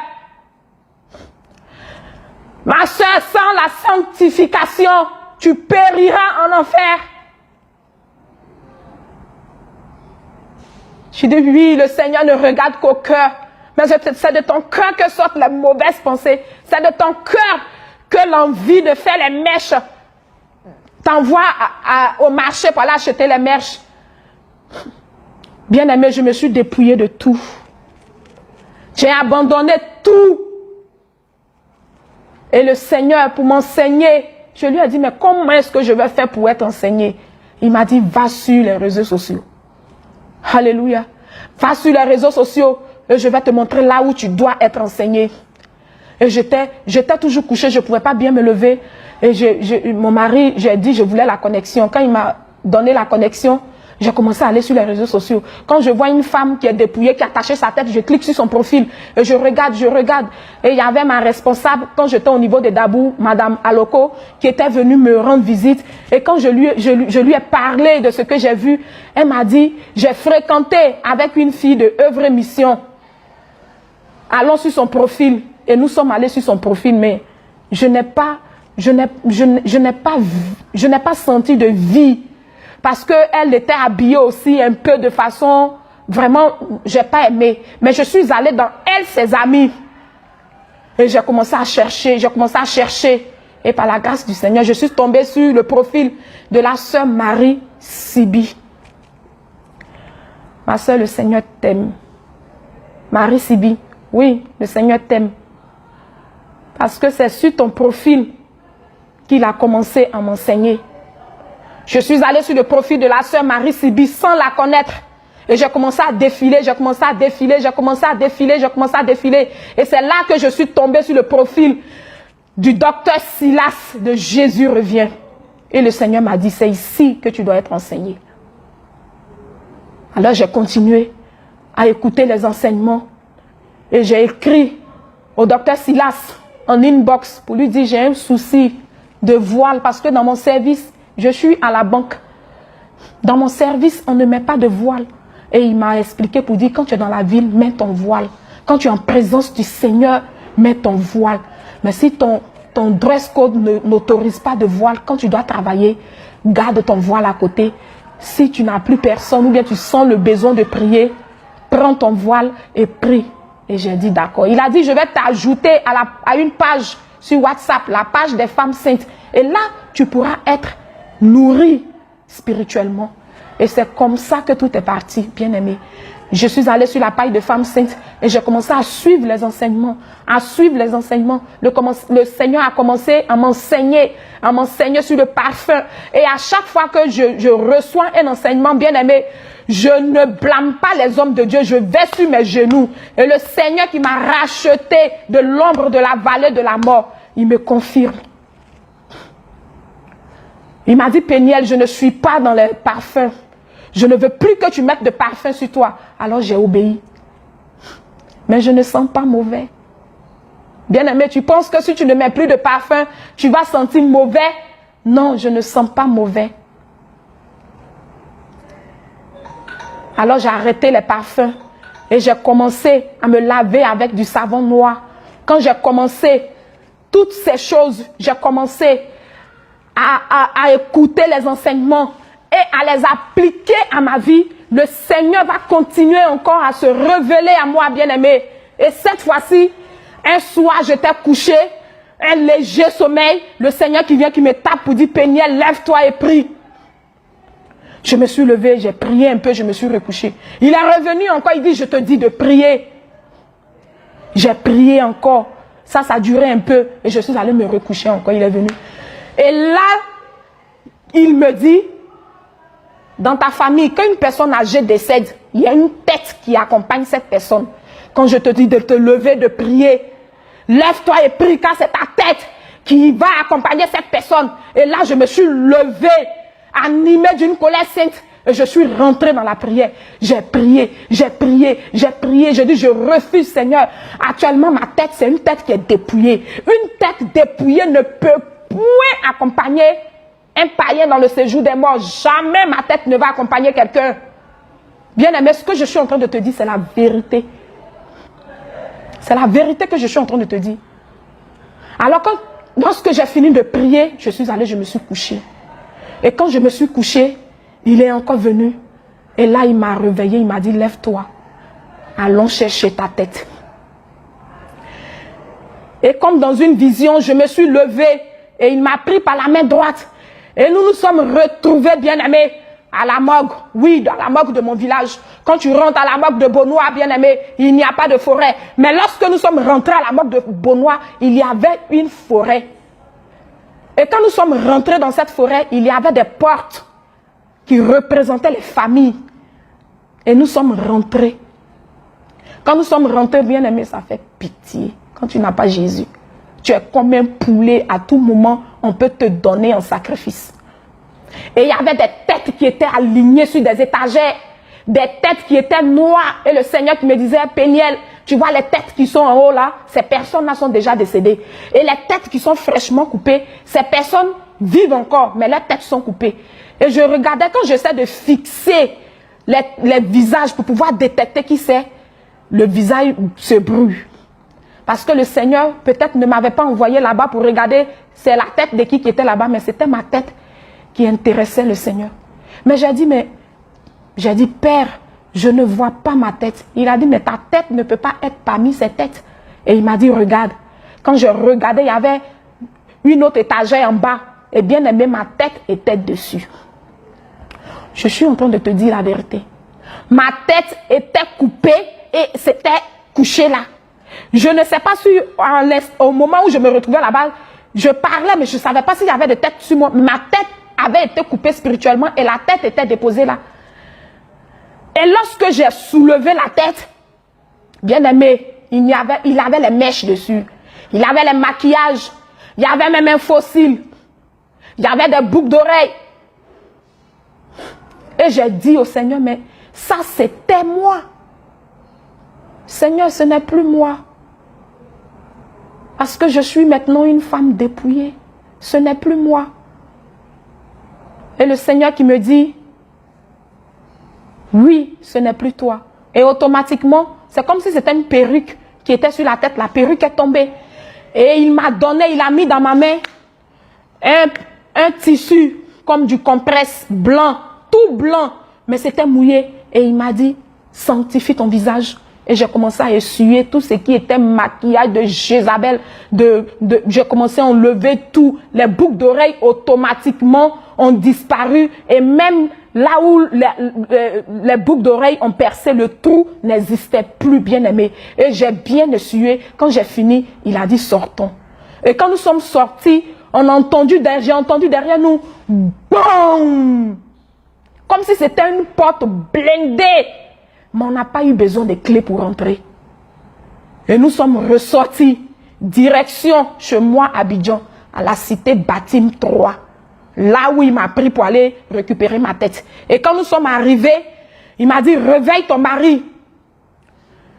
Et dis-lui de t'envoyer à l'hôpital pour faire le pansement. Et j'ai réveillé mon mari. Je lui ai dit, chérie, lève-toi. Lève-toi, car le Seigneur est allé récupérer ma tête. Lève-toi pour que tu puisses m'aider à bien placer. Et là, mon mari s'est levé. C'était toujours dans la vision. Mon mari s'est levé. Et nous nous sommes mis devant le miroir. Et il a placé. Et je lui disais, il faut bien placer avec humour. Il faut bien placer. Il ne faudrait pas que ça soit penché. Il faut bien placer. Et quand il a fini de placer, bien aimé, c'était une grosse plaie qui était autour comme ça. Et ce compresse-là était toujours dans ma main. J'ai fait un premier pansement. Et j'ai dit à mon mari, prends la carte d'assurance. On va à l'hôpital. Parce que le Seigneur a dit que je dois aller faire coudre maintenant pour que la plaie puisse cicatriser. Et quand mon mari a pris la carte, il m'a pris par la main Et je suis revenue en moi-même. Et quand je suis revenue en moi-même, j'ai sauté, j'ai dit, Lambo, lève-toi, car le Seigneur allait récupérer ma tête. Jésus a récupéré ma tête. Jésus a récupéré ma tête. Jésus a récupéré ma tête. Bien-aimé, le Seigneur Jésus, il est vivant. Il est puissant. Il est l'alpha, il est l'oméga. Il est le commencement, il est la fin. C'est lui qui détient le souffle de vie. Bien-aimé, il allait chercher ma tête, il a placé sur ma tête. Parce que j'avais décidé de vivre que pour lui. Pour vous qui me regardez, qui m'avez connu par le passé, si vous voulez regarder les deux photos, c'est le jour et la nuit. C'est le jour et la nuit. Mais le Seigneur fait grâce à qui il veut. Et il m'a fait grâce à moi, Péniel. Et je suis en train de livrer son message pour que ma soeur, ton cœur puisse être touché. Les culottes que tu portes pour te dénuder, le Seigneur n'est pas dedans. Ta prière ne pèse même pas le premier ciel. Les mèches que tu mets sur ta tête, le Seigneur n'est pas dedans. Il n'est pas dedans. Le Seigneur veut que son temple qui habite en toi soit saint, soit irréprochable. Et je suis là ce soir pour te rappeler encore, peut-être que tu as déjà entendu, ou bien peut-être que c'est la première fois que tu écoutes ce type de message, bien-aimé. Le Seigneur n'est pas dans les perruques, les mèches, les laines, les rajouts, il n'est pas dedans. Si tu es née africaine, il sait pourquoi tu es africaine. Garde tes cheveux naturels. Si je vous montre mes cheveux, que le Seigneur a pris le soin avec son sang de régénérer en une seule année, vous n'allez pas comprendre. Mes cheveux sont devenus beaux. Quand j'ai repris le travail, mes amis étaient scandalisés parce que je n'avais pas de cheveux à la devanture. Je suis allée m'asseoir comme ça pour recevoir mes clients. Pour elle, c'était un scandale. Mais pour moi, c'était une joie parce que le Seigneur m'a tiré des ténèbres et il m'a envoyé à la lumière. Et j'ai payé le prix de la honte. J'ai payé le prix de la honte. J'ai regardé à Jésus et je n'ai pas regardé à moi-même. Oui. Donne ta vie au Seigneur. Tu l'as accepté, c'est bien. Mais tous ces ornements de Jézabel, le Seigneur n'est pas dedans. Si tu meurs, tu vas atterrir en enfer. Je suis en train de te dire la vérité. Le Seigneur t'appelle à la repentance. Et la Bible déclare que lorsque le Christ vous a franchi, vous êtes réellement libre. Et parce que j'avais gardé les séquelles, c'est-à-dire tous ces excréments-là en moi, bien aimé, derrière chaque rajout que tu mets à ta vie, il y a un démon qui est derrière. Derrière les faux cheveux, derrière les maquillages, derrière les boucles d'oreilles, derrière les collants, derrière les caleçons sexy, derrière le décapage, derrière les hauts talons, derrière les perles que vous mettez à vos reins, c'est des sirènes des eaux que vous appelez à votre vie. Tout cela, le Seigneur m'avait fait revenir du séjour des morts. Il m'avait fait revenir, mais bien aimé, c'était en moi. Et le Seigneur lui-même va venir maintenant faire la délivrance. Et tout ceci se passe en vision. Je me suis encore retrouvée au village, oui, dans ma cour familiale avec ma grande sœur, Aka Marceline. Et j'étais assise avec elle autour d'un feu. Nous étions autour d'un feu. Et je vois du coup, il y a un cafard qui est tombé. J'ai dit, mais où est quitté ce cafard? À peine j'écrase le premier, un deuxième cafard. Un troisième cafard. Du coup, beaucoup de cafards autour de moi. Et quand je me suis levée, il y a près de 1000 cafards qui sont versés en même temps autour de moi, comme si c'était du riz qu'on avait versé autour de moi. J'ai crié Jésus. Quand j'ai crié Jésus, bien aimé, il y a une lumière qui est quittée dans les cieux. Et ça a été comme un projecteur. La lumière a zoomé comme ça sur moi. Et quand la lumière a zoomé sur moi, bien aimé, il y avait un manteau. Je vous dis, en vérité, un manteau de cafard que j'avais porté. Un manteau. C'était des milliards de cafards. C'était tellement sale. C'était tellement l'impureté. C'était tellement la saleté de tout ce qui représentait mon âme. Mon âme était sale. Bien-aimé, quand je regardais, et ça quittait sur mon front ici, en chapeau, en capuche, jusqu'en manteau derrière, en bas. Bien-aimé, c'était des milliards de cafards. Et ce n'était pas de petits cafards que vous avez pour habitude de voir dans vos toilettes. C'est de gros cafards, noirs, avec des ailes. Et ils étaient tellement beaucoup, ça faisait... Et j'ai crié, Jésus, sauve-moi! Quand j'ai dit, Jésus, sauve-moi, bien-aimé, cette lumière qui me zoomait a commencé à aspirer les cafards. Et la lumière a aspiré les cafards, bien-aimés, jusqu'au dernier cafard. La lumière les aspirait, la lumière aspirait, la lumière aspirait, la lumière aspirait. Je disais, Jésus, sauve-moi, Jésus, sauve-moi, Jésus, sauve-moi. Jusqu'au dernier cafard qui était vilain, noir, gros. Et quand ce dernier cafard a été aspiré, la lumière a commencé à continuer à zoomer encore sur moi pour voir s'il n'y avait pas d'éventuels cafards qui se cachaient. Et la lumière a zoomé pendant un moment. Et là, il n'y avait plus rien. Et j'ai dit, merci Seigneur pour ta délivrance. Et je me suis sentie faible. Quand je me suis sentie faible, je me suis assise. Et je suis revenue à moi-même. Alléluia. Et le Seigneur qui va encore m'arracher des os parce que mes parents étaient des adorateurs d'eau. Ils nous envoyaient dans les forêts pour aller adorer les eaux. Cet esprit-là aussi était en moi. Et le Seigneur qui va me faire la grâce. J'étais assise avec une de mes collègues. Nous étions en train de parler. Et du coup, l'obscurité a envahi tout l'endroit. Et lorsque l'obscurité a envahi l'endroit, tout autour de nous, c'est devenu de l'eau. C'est comme si nous sommes retrouvés dans une rivière. Et tout le monde, tous ceux, même ma collègue, tous ceux qui étaient autour de nous étaient devenus des poissons. Et ils sautillaient dans l'eau, ils se débattaient. Et j'ai crié, Jésus, sauve-moi. Quand j'ai dit, Jésus, sauve-moi, bien-aimé. Je ne suis pas venue m'asseoir ici ce soir pour vous raconter n'importe quoi. C'est ce que j'ai vécu que je suis venue vous raconter. C'était la sirène des eaux, Mami Wata en personne, qui m'est apparue. Mais chose bizarre, elle était sous l'eau. Je ne sais pas pourquoi, mais elle n'a pas pu sortir de l'eau. Et elle avait porté, mais elle avait une beauté extraordinaire, une beauté diabolique. Et tout son corps là, son tronc, c'était une queue de poisson qui scintillait dans l'eau, avec un bustier qui scintillait, Et elle lève la voix contre la servante de l'Éternel Péniel pour lui dire, toi, tu devais travailler pour moi. Tu devais travailler pour moi, mais je ne sais même pas comment tu as fait pour m'échapper. Et je lui ai dit, c'est le Seigneur Jésus qui m'a racheté. Il m'a racheté à un grand prix. Et pendant ce temps, j'étais toujours dans l'eau et je n'arrivais, je me débattais, il disait, Jésus, sauve-moi. Et bien aimé, le Seigneur, pour délivrer ses enfants, il utilise toutes les voies qu'il veut. Bien aimé, ce sont les lucioles.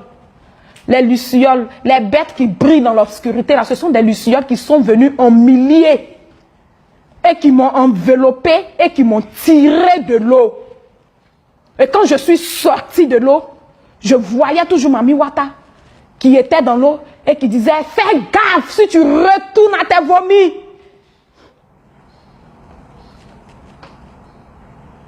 Et je lui ai dit que le Seigneur Jésus-Christ m'a racheté à un grand prix. Il m'a dit, même si tu traverses les eaux, elles ne te submergeront point. C'est lui qui m'a racheté. Alors, si je m'appuie sur Jésus, je vais vivre la sanctification jusqu'à ce que Jésus revienne. Et les lucioles m'ont fait sortir de l'eau. Et quand nous sommes arrivés un peu dans les airs, je me suis rendu compte que c'était dans une forêt qu'on était. Et le Seigneur, par là aussi, m'a délivré de l'esprit des eaux. Le Seigneur m'a délivré, bien-aimé. Et il peut le faire pour toi parce que sa main n'est pas limitée.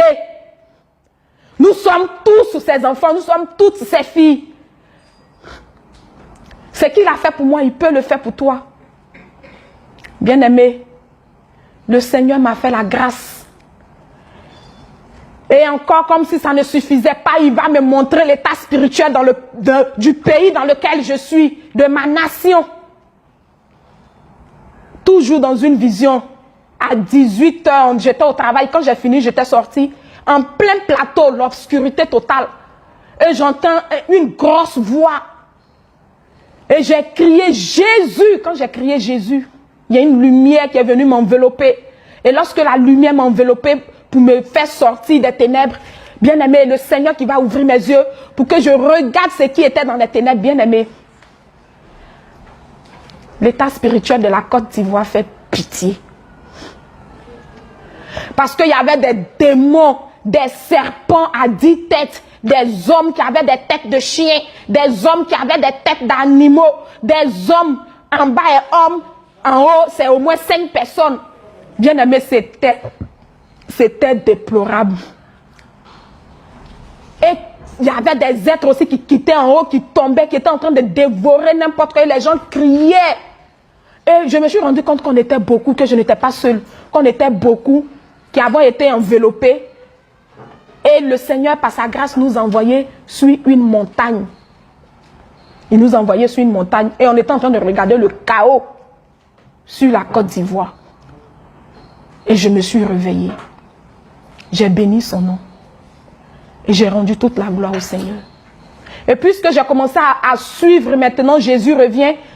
Quand j'ai commencé à pouvoir marcher un peu, j'ai dit au Seigneur, il faut que je parte quand même les dimanches pour t'adorer. Et dans un songe, il m'a dit, va avec ton mari, mais ça sera temporaire. Quand le moment arrivera, je t'enverrai là où tu dois aller. Alors quand je me suis retrouvée dans l'assemblée de mon mari, j'ai rendu mon témoignage puisque son pasteur venait régulièrement à la maison. Elle a vraiment été d'une grande aide. Elle venait à la maison. Donc je partais à l'église là-bas. Mais je n'ai pas voulu m'attacher parce que je savais que ce n'était pas là que je devais rester. Je savais que je devais partir. Alors je ne pouvais pas m'attacher à des personnes et puis les laisser demain. Donc je partais de temps en temps. Et l'apôtre Abraham a donné une prédication sur la chaîne, sur notre chaîne Jésus revient des femmes saintes. Et ça m'a capté. Il avait parlé. Le thème c'était est-ce qu'un chrétien peut consulter les tradis praticiens ou les herbosites. Et vraiment, je ne savais pas qu'il y avait une partie de Jésus revient en Côte d'Ivoire. Et là, j'ai cherché à joindre l'apôtre Abraham. Et depuis février 2020, c'est là que j'ai commencé à aller à Jésus revient. Je partais pour les prières de temps en temps. Et les dimanches, je partais avec mon mari. Jusqu'à ce que le Seigneur me dise, c'est le moment d'arrêter. Parce que quand le moment était proche, je ne me sentais plus à l'église. J'avais même plus envie d'aller à l'église. Et le Seigneur qui me dit, il est temps maintenant pour toi de faire ton culte en plein temps à Jésus revient. Parce que c'est là-bas que j'ai décidé que tu sois. Alors je suis allée. Et par la grâce du Seigneur, j'ai été aussi délivrée de la colère. Parce que j'étais beaucoup coléreuse. J'ai été délivrée de la colère. Je suis repassée aux eaux du baptême. Parce que j'ai été autrefois baptisée au nom du Père, du Fils et du Saint-Esprit. Et j'étais même habillée de façon impudique lorsque je me baptisais. Et j'étais pas dotée, je vivais en concubinage avec mon mari. Et quand on a fait la dot même, quand on a fait le baptême, c'est ce soir même qu'on a vécu une soirée impudique. Donc j'ai refait mon baptême.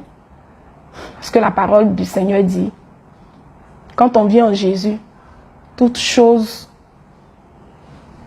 deviennent nouvelles. Les choses passées sont passées. Tu ne peux pas être baptisé et puis ta vie ne va pas changer. Bien-aimé, tu ne peux pas rencontrer le Seigneur Jésus-Christ. Tu ne peux pas rencontrer l'ancien des temps. Tu ne peux pas rencontrer le lion de la tribu de Juda et puis ta vie va rester pareille. Tu ne peux pas rencontrer Jésus et puis tu vas continuer dans les paris de Jézabel. Ce n'est pas possible. Je suis une preuve que le maquillage ne vient pas du Seigneur. Je suis une preuve que les mèches te feront atterrir en enfer. Je suis une preuve que les bijoux ne sont pas du Seigneur, quelle que soit leur taille. Le Seigneur m'a tout enseigné à Jésus revient. Et aujourd'hui, je suis complète. Je suis complète. Peut-être que tu me vois, tu me dis, ah, Élise, elle était belle avant, maintenant elle est devenue vieille. Bien-aimée, l'ancien est en vie en moi. Lesquels je suis passée. On était dans le monde, on a fait des curetages. Mais vous avez fait des curetages, vous n'avez pas senti la douleur parce qu'on vous a anesthésié. Moi, je l'ai fait sans anesthésie. Donc, bien-aimé, tu ne peux pas adorer Jésus-Christ de Nazareth et avoir les dieux étrangers sur toi. Vous ne voyez pas que ce n'est pas normal. Le Saint-Esprit vit en toi. Ton corps est le temple du Saint-Esprit qui vit en toi. Tu ne t'appartiens pas à toi-même. Alors tu ne peux pas vivre selon tes désirs. Tu ne peux pas vivre selon tes désirs. Le Seigneur me fait la grâce. Aujourd'hui, je suis heureuse. Parce que j'ai subi une opération, bien aimé, de 56 fibromes. Et je suis là devant vous. Mon utérus est intact. Mes trompes sont intactes. Le Seigneur a pris son temps. Il a tout lavé. Toi qui es catholique, qui pense que le purgatoire existe. Bien aimé, il faut garder ton argent. Le purgatoire existe, oui. Tu as raison, ça existe. Mais c'est en enfer que ça existe. Le Seigneur, il fait la grâce à qui il veut. Et il m'a fait la grâce de me montrer le purgatoire. Et comment ça s'est passé? Le Seigneur qui me dit, Péniel, viens. Je vais te faire voir, je vais te faire découvrir des choses cachées. Et il m'a envoyé à Cocody. Ça a commencé d'abord à Cocody, dans une école de filles. Il ne m'a pas donné le nom de l'école. Mais en Côte d'Ivoire, ici, il y a une seule école de filles à Cocody. Et c'est Sainte-Marie. Et on voyait toutes les filles de Sainte-Marie qui étaient en train de se droguer. Et le Seigneur qui me dit, Péniel, regarde. Il y a mes servantes parmi elles. Et elles se droguent. Elles sont des lesbiennes. Va et prêche. Dis-leur que ce qu'elles sont en train de faire là, ce n'est pas bon. Donc toi qui as ta fille, ou bien qui as ta soeur, qui est à Sainte-Marie, déjà il faut commencer à lui parler. Nous allons faire une descente d'évangélisation là-bas.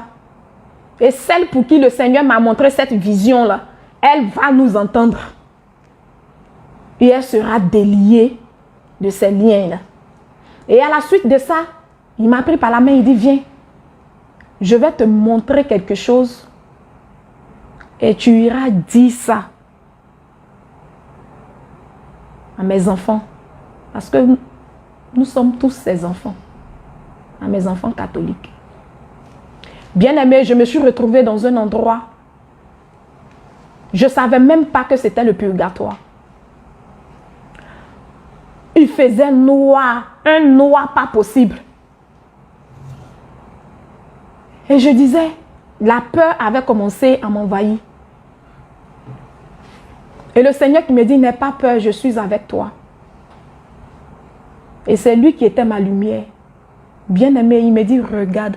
Quand je regardais, j'ai vu Satan, du faible, dans toute sa laideur. Dans toute sa laideur. Il était assis sur un trône noir. Et ses orteils, il a touché le sol parce qu'il était suspendu. Mais ses orteils, là, c'était tellement long, vilain. Et ça touchait le sol. Et quand je regardais le sol, bien aimé, les âmes étaient enchaînées. Et ils étaient en train d'être torturés. Les gens criaient. Les gens pleuraient. Ça faisait tellement... Je dis même pas pitié. Ça faisait tellement peur même de regarder. Et c'est même pas le Seigneur qui m'a dit que c'est le purgatoire. C'est Lucifer lui-même qui a commencé à rire. Bien-aimés, si le Seigneur pouvait ouvrir vos yeux pour que vous voyez comment le diable se moque des enfants de Dieu. Et il a commencé à rire. Il dit, voici votre purgatoire. Voici votre purgatoire.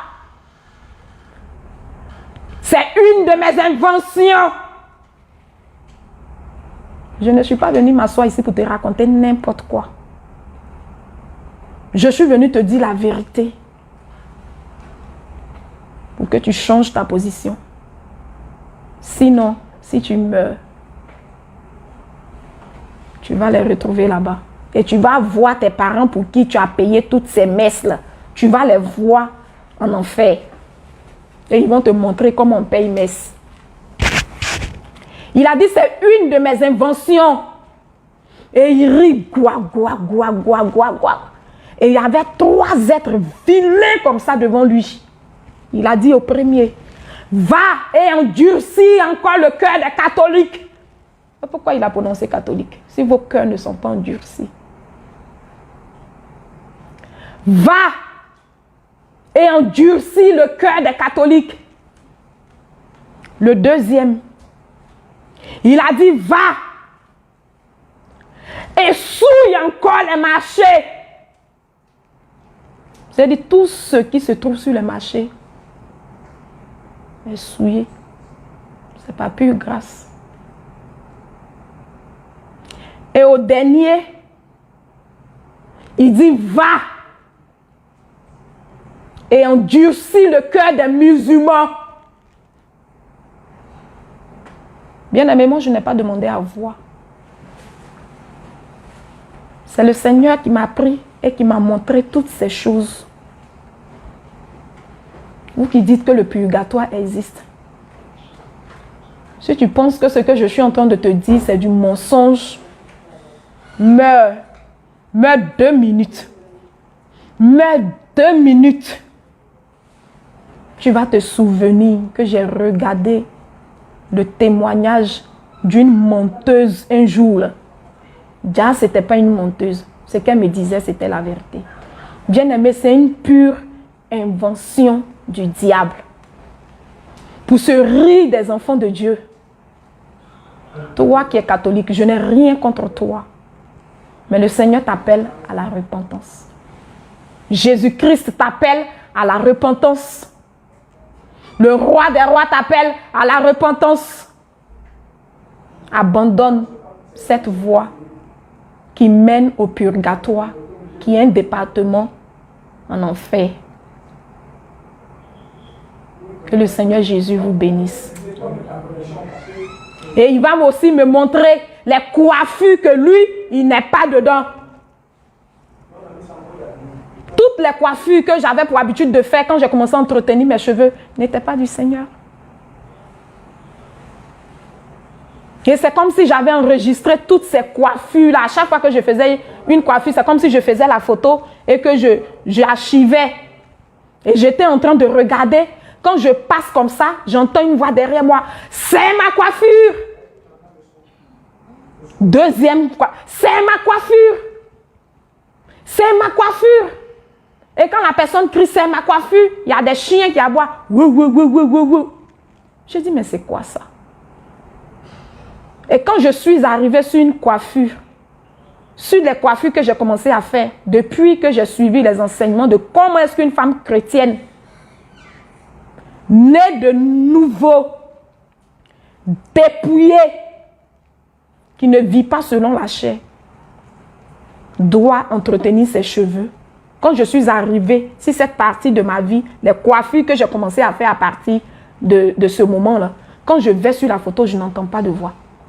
Et quand je regarde derrière moi, bien aimé, voici Jézabel dans toute sa beauté diabolique, assise avec des chiens autour d'elle. Et quand je l'ai regardée comme ça, j'ai fait marche arrière, je suis allée sur une autre coiffure, elle dit, c'est ma coiffure.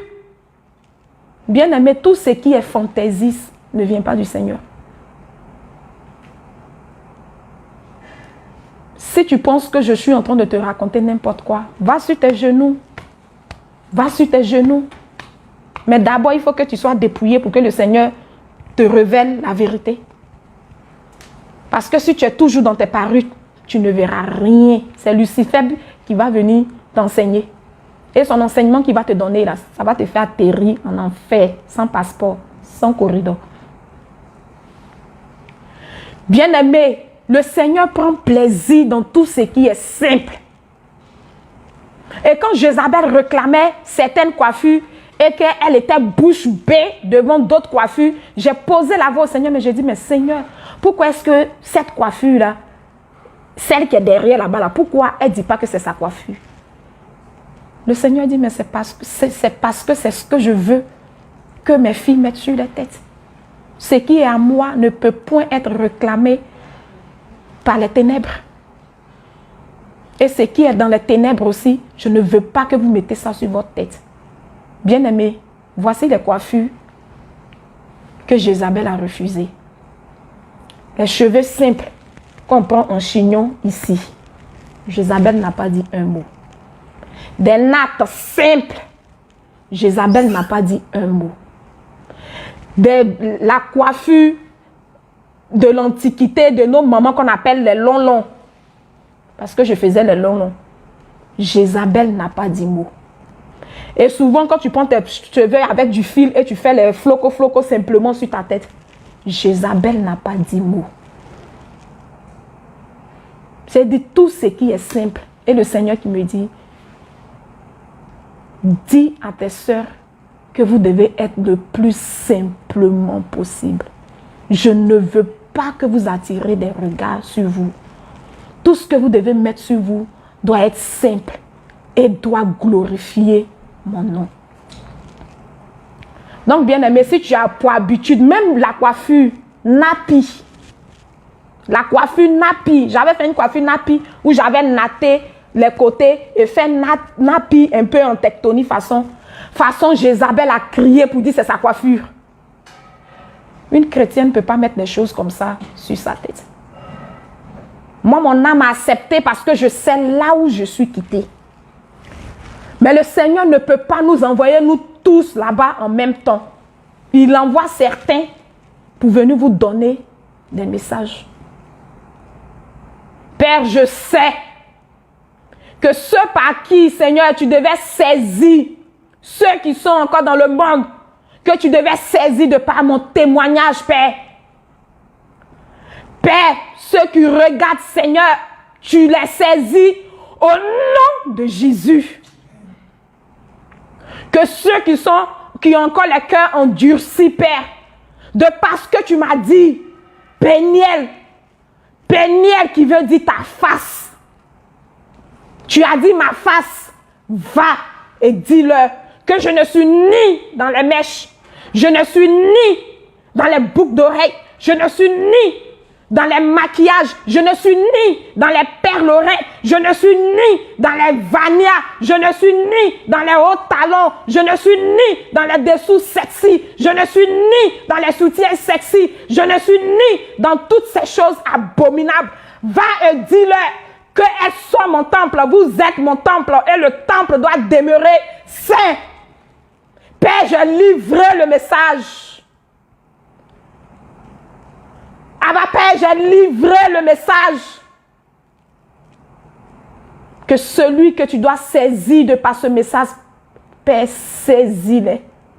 Ceux qui doivent être saisis, saisis-les comme tu m'as saisi moi. Saisis-les comme tu m'as saisi et tu as pris le temps de m'enseigner.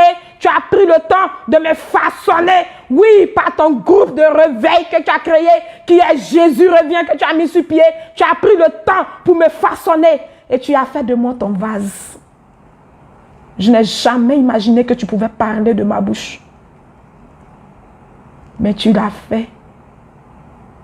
Et tu as mis le temps pour tout mettre en place, pour enlever tout ce qui était débris, pour enlever tout ce qui n'était pas de toi, pour enlever tout ce qui était ténèbres, pour enlever tout ce qui ne glorifiait pas ton nom. Père, tu m'as brisé, parce que tu savais que si tu ne me brisais pas, je n'allais jamais me donner à toi, Père, tu le savais.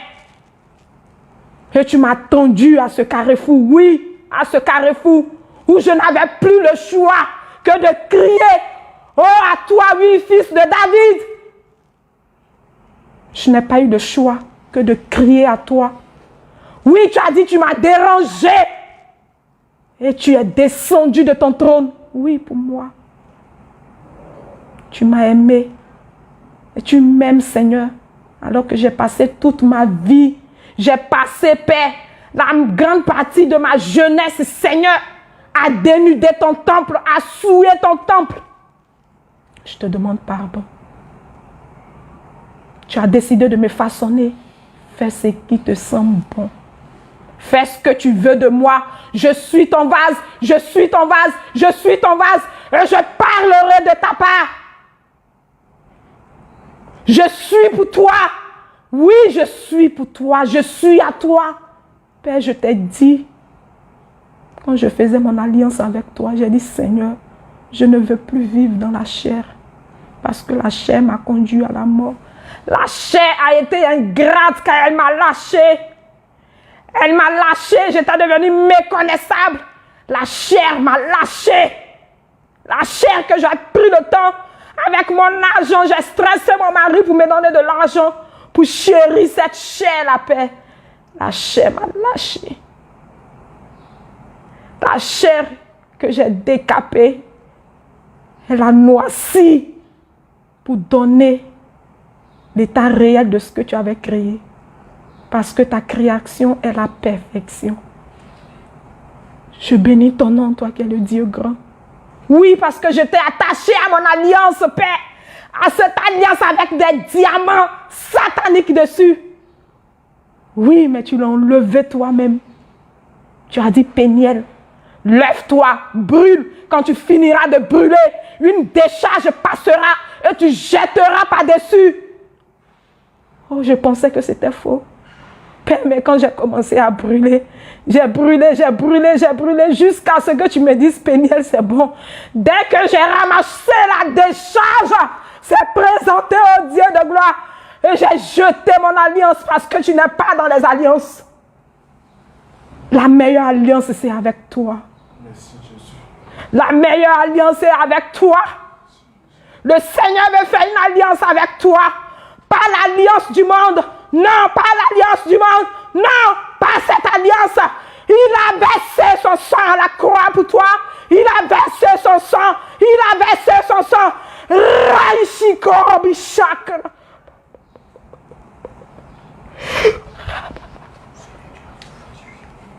Oui. J'ai payé le prix pour toi. Église, j'ai payé le prix pour toi. J'ai payé le prix pour toi. Oui, je suis ton Dieu. Je suis ton Dieu. Je suis ton Dieu. Je suis Jésus-Christ de Nazareth qui a payé le prix à la croix. J'ai eu la douleur. Oui, la douleur pour te racheter. Alors enlève du dessus de toi les dieux étrangers. Enlève les dieux étrangers de mon temple. Enlève les dieux étrangers de mon temple. Et ta prière montera à moi comme un parfum de bonne odeur.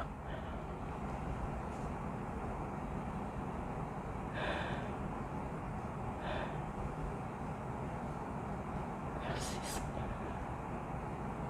Merci Dieu de gloire.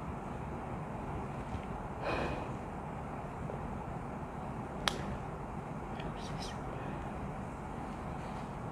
Merci Jésus.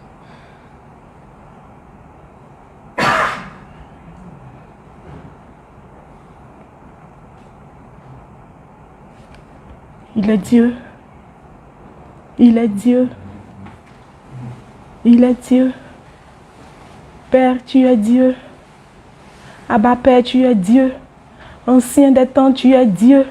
Lion de la tribu de Juda, tu es Dieu. Tu es Dieu. Tu es Dieu. Tu es Dieu. Tu es Dieu. Tu es Dieu. Tu es Dieu. Et tu resteras éternellement Dieu.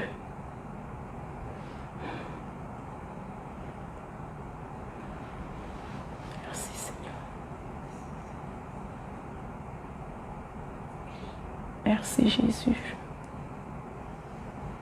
Merci Dieu de gloire. Merci Seigneur.